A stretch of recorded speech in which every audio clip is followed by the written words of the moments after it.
በህይወት ቀመር ረጅሙን ሳቅ የሚስቀው ማን ይመስላል? አላውቅም። ይኸውልህ ጥሬ ቃል ተንጎሽ ጥሬ የሆነ ቃል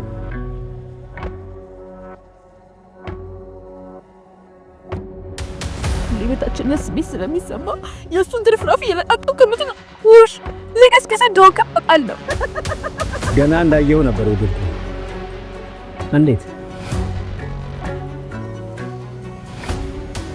አራተኛ ሴቶች ይፈጠራሉ። እራሳቸውን የሚያብዱ ዝሙት አዳሪ የሚሆኑ ወንዶችን የሚበቀሉ ሴቶች ይፈጠራሉ።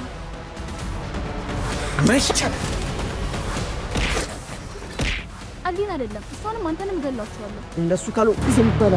የለቴ ስጦታ ዳግልታሽ እስኪ አንተ ውሻ። ይህ በእያንዳንዳችን ቤት ባይሆንም በእያንዳንዳችን ሰፈር ውስጥ ያለ ታሪክ ነው።